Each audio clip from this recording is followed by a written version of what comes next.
What is going on, everybody? Weedletwineedle here, and we are back here with another Sun and Moon Wi-Fi battle, and this one's going to be against Fionne.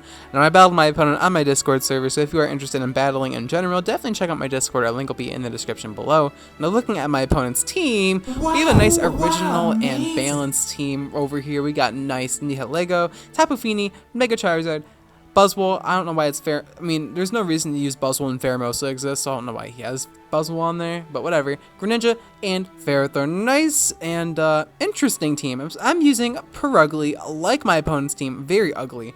Simisear, Nidoqueen, Cherrim, Blastoise, and Gallade. Now, my thoughts on going into this battle is that there's no way in hell I even stand a chance of winning this battle, because, you know, my opponent's team is just, very fun. Very fun to play against with lower tiered stuff. I mean, I don't know. I just think that people think that, my opponent loves to bring lower tiered stuff. So let's just bring the most try-hard team in our arsenal possible and go, go for that W. Go for that nice free W. I mean, I don't know, man. But anyway, turn one, I'm going to go for the taunt onto the Nihilego, as we're going to prevent it from stealth rocking, actually.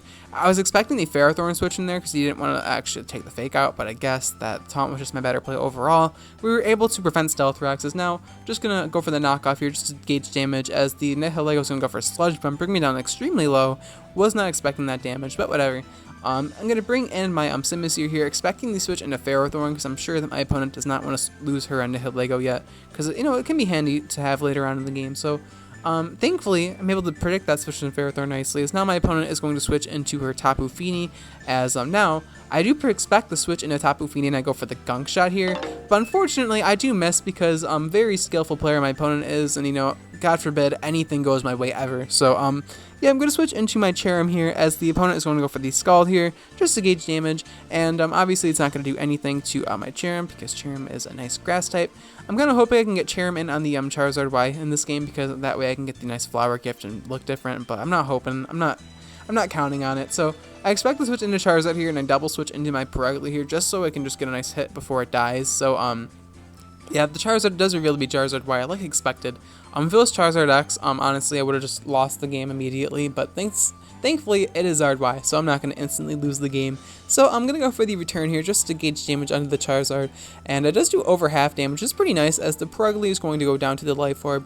Didn't really get to do much this game, but we did prevent Stealth Rocks, but the Charizard actually goes for the Roost, knowing that I was going to die from Life Orb, so that was a pretty good play on his part. Now that the Charizard's around pretty nice health, as now I'm going to switch into my Blastoise here, and I am Choice Scarf Blastoise, going to go for the Water Spout, and I'm like, yes! The Charizard stay in, it is so dead, but nope, it lives, and my Blastoise is going to die from the Solar Beam, so unfortunately, yeah, Charizard's counter, just got destroyed, just like the anime.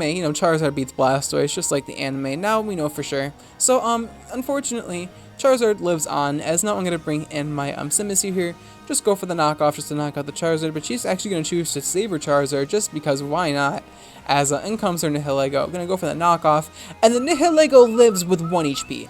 My opponent told me it was 1 HP, so I was so upset. I'm like, really? God, man. But gonna bring in my Nidoqueen here, as my opponent is going to go for the Power Gem onto my Nidoqueen. Gonna take it pretty nicely, as now I'm just like, alright, man. We're gonna do the traditional try-hard thing where the OU teams just exchange Stealth Rocks, right? As I'm right. Yep. We're just gonna exchange Stealth Rocks. I'm fine with that. I just don't want that Charizard to get a free switch in. That Charizard's so scary. Mega Charizard in general is scary. Even with Stealth Rocks up, I'm just like, God, I hate Charizard. But it's alright. No big deal. No biggie. But, yeah, the Nihilego and Charizard are dead from rocks and pond switching, so I'm expecting her to want to get the defog off with Tapu Fini, but she just set up her Stealth Rock, so I guess she just doesn't have the plan to do that. So I figured she should just sack off her Nihilego here, so I go for the Ice Beam, knock out the Nihilego, as now I'm actually going to go, my opponent's going to switch into his Greninja here, and I'm like, oh god, we got the nice Protean Greninja as well. I thought it would at least be Ash Greninja, but nope, it's Protean, even worse. So I'm going to bring in my Cherrim here, expecting the Ice Beam. I just brought it in as Death Fodder, honestly. I have no reason to keep it anymore, as the opponent is just going to go for the Ice Beam here, as now my Cherrim is unfortunately going to die, and it really didn't get too much this game, but that's to be expected from my opponent's team, let's be real. So, gonna bring in my Gallade here, and I'm like, you know what, Gallade can take any one hit from Greninja. I have decent Spidef stats, and at the very least I'll be able to knock out the Greninja if he stays in. So if the opponent decides to fish for the flinch here with the Greninja, I can respect that, but I do carry Justified, so I'm actually going to get an attack boost from the Justified boost, thankfully, as now I'm going to go for the close combat onto the Greninja, and that's just going to knock out the Greninja. So at the very least we're able to knock out this monster, and yeah, I'm going to worry about this speedy Gonzalez destroying my team. And now my opponent is going to bring in Tapu Fini, and I'm like, yes, bring in Tapu Fini, because my Gallade does carry a certain Z move that's meant to bait in certain Pokemon.